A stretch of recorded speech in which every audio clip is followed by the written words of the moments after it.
So this is the Frozen Orb setup for T11.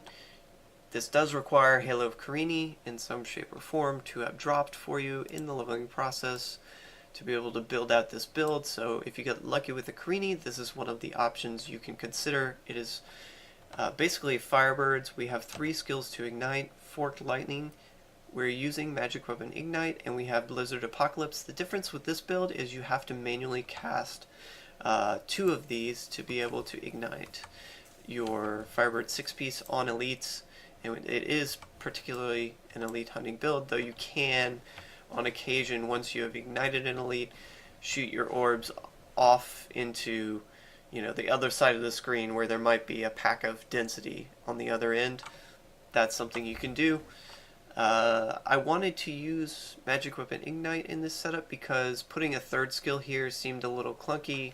It was a bit much to try and manage to ignite enemies. That said, it does work pretty fluidly. You just have to wait and hit the elites a couple of extra times because of the low proc rate on Electrocute. That said, Electrocute is one of the more fluid skills to use while teleporting. That's why I chose it over something with a higher proc rate.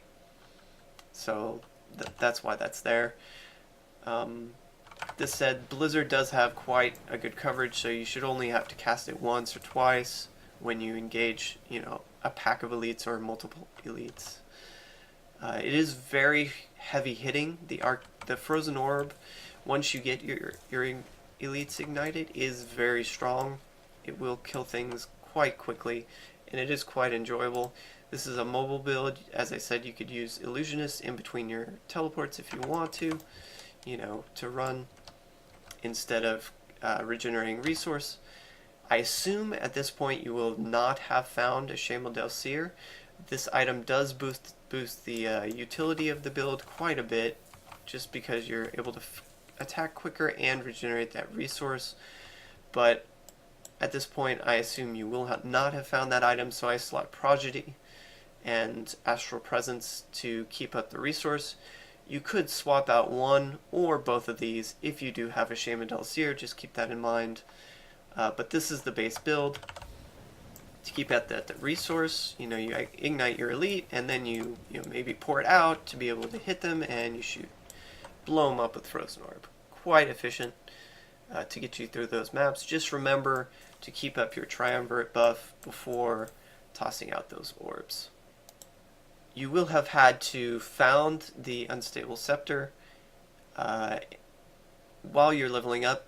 There is a higher chance of finding this item though, simply because it has a lower level threshold, so you can start finding it earlier in the leveling process. So there's a high probability that you will have found this item. That's why I wanted to put this build together.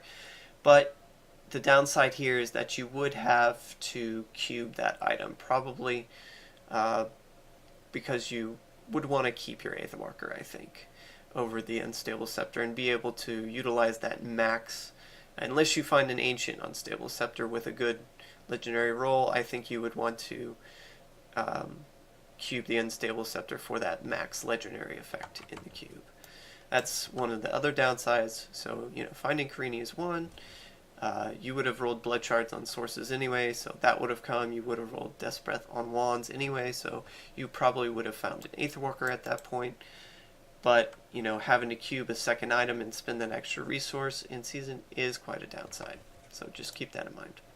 As far as affixes with the Frozen Orb Firebirds build goes, you're going to want a lot of resource cost reduction.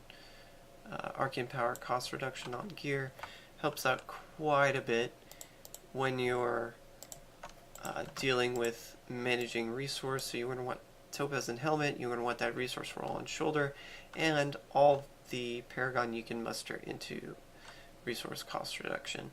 You don't need APOC on your source, but I found it was a quite nice addition to have in that slot. Let's see, other rolls you might look for Vitality, Life on Hit, and the usual crit hit damage, all that sort of thing for extra damage. Paragon, I dumped it all into RCR, though you could split it if you wanted a little bit between Life on Hit and resource cost reduction. It's up to you. all resist. Here you have an option as well. You could go for attack speed, you could go for crit hit damage split. It's up to you. And move speed, of course. As far as progression goes, you would have already had to probably cube both the Etch Sigil and the Unstable Scepter at this point, so you may be getting low on cube resources. That's one of the sacrifices of this build, but you would try after this point to roll blood shards on, I would think, Bracer to get that Nemesis Bracer, help quite a bit as far as progression goes, and spawning elites. And then you might roll blood shards as well on Belt, again, to get the Shaman Delseer, and the Gold Wrap would be quite nice for later on as far as having this for the Frozen Orb setup, if you want to go that route.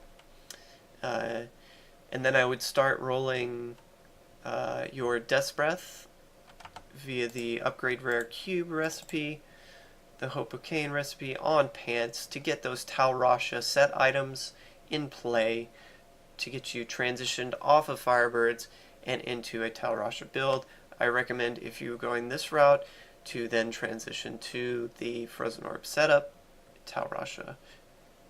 Remember that once you get a bunch of Tal Rasha pants, you can then use them, the Skill of Nilfur Convert set item recipe on them to complete the set, or at least get a working set in play.